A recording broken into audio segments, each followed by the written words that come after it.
everyone. Yolanda with Harper Therapy, and Alina's here. Hi. Look, y'all. Y'all.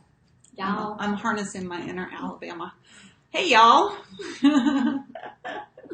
We have been busy this week. We've been live a lot, but here's the thing. There's so much that we want to share. So much good information that we want to share to bring hope, growth, and healing to our communities. We just had Dr. D on, and he was talking about the use of chiropractic care to help with anxiety. But Alina and I wanted to share some tips for the ladies specifically out there, right? Because we are you. Yeah, pretty much. Because we understand this space and feeling of being overwhelmed. Yes. And it's really, really, really easy to get to that space. I mean, if you're not there right now, we just get into that busy mode. It's so like quickly. An automatic, right? I think especially in our culture, like we kind of live in that revved up state. I know for me, I can almost get my sense of who I am out of my productivity, out of what I do, what I can accomplish, I'm going to pull out my Southern. You ain't a lie. No, that's so true. I think we're so conditioned to that in our society. And then there is a lot of hustle that we do to feel worthy, right? If we're not being active and productive in some way, then where do we get our value? Right. Which is a really, really hard thing to let go of. It's hard to move away from. Yeah. It is. And part of coming to therapy is looking at those belief systems that I hold on to that, keep me from living this fulfilling, purposeful life because I'm so busy trying to hustle for worthiness that I don't see how I'm already good enough, right? Right. And I'm not necessarily tapped into those things that I love doing. Right.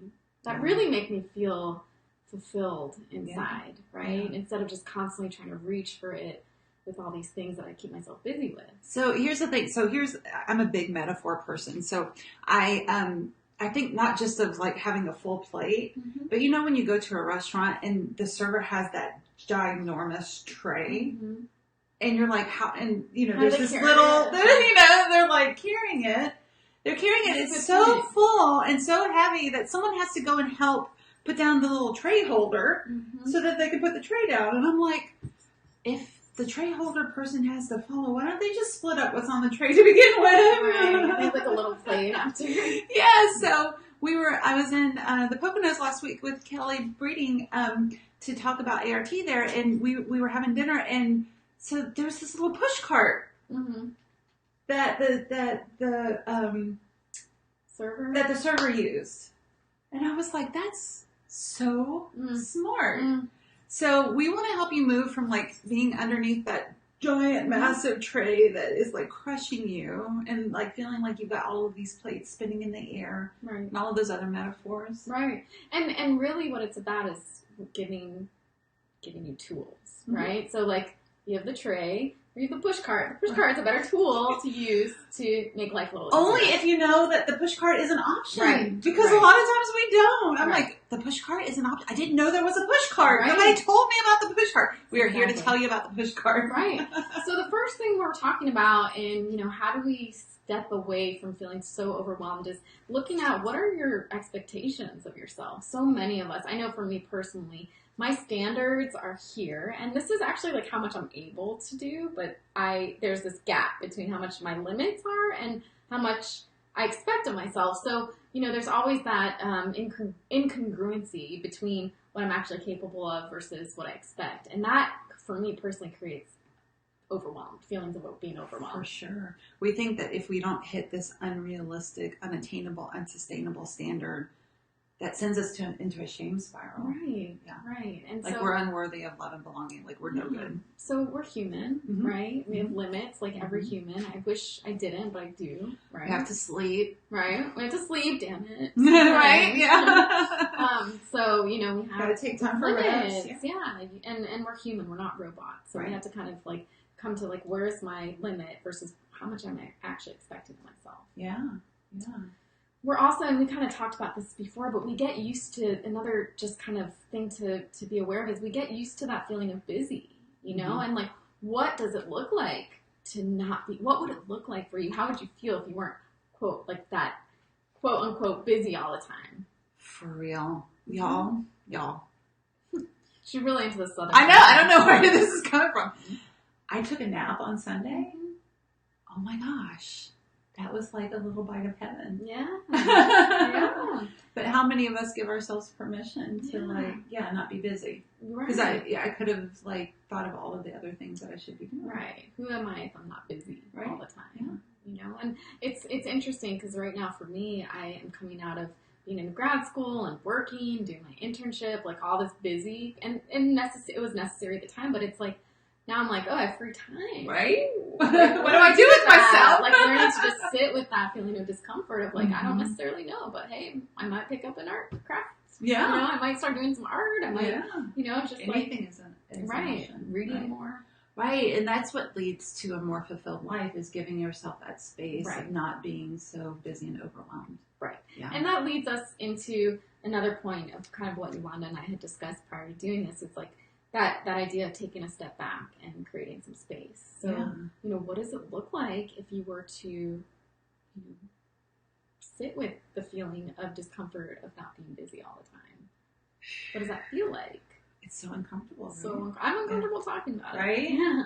So, and I know for myself, when I'm feeling overwhelmed and when I'm feeling anxious and when I look at my to-do list and it's like endless, this happened just the other day. Like there was so much stuff that I was trying to get done. I was kind of bouncing from one thing to the next. And then I was like, oh, we're out of business cards. I need to order. I couldn't even order business cards. I have this tendency to like super hyper focus and like press, like got to get something done. Right. And I finally had to like remind myself, this is the time that you step back. Right. It's so counterintuitive, but this is the time to go for a walk. This is the time. I packed things up and I went to yoga. Just clear your head. Right. Yeah. Right. Yeah. But we're like, and you know, that creates anxiety too of like, how am I ever going to get, I have all these things. I can't get it all done now. It's out of my control. I want to control it. So it's like, you know, it creates a lot of pressure and anxiety as well. And that's what makes us press into it. Right. But then what I know for a fact for myself is that when I take that step back and then I come back to it, I'm much more productive. Like that's when stuff gets done. Yeah. Productive and present. Yeah. Yeah. So those are, any other tips? The only last thing is just kind of like that to-do list. Just remember that you can only do one thing at a time. You know, you can't do all those things at once. Like sometimes just starting with that one thing helps to get the ball rolling for other things. But you need to, when we're doing it, we need to be present for what we're doing instead of thinking about all the other things we have to do. Right, because that's where the wheels fall off, right? That's where like, why is this such a mess? Yeah. And something that I'm trying to practice for myself, my to-do list can be insanely long. Endless. Or endless. So it's like, here are the three things or the two things that I want to focus on getting done today. Right. If I get those two things marked off, I can move to like my secondary to-do list and start addressing those. But that's much more realistic than having 20 things on my list. Right. And allowing that to be enough too. If I get those primary things done. Right. Mm-hmm. And then it helps us to prioritize, which is something else that we'll talk about. Right. Yeah. Mm-hmm.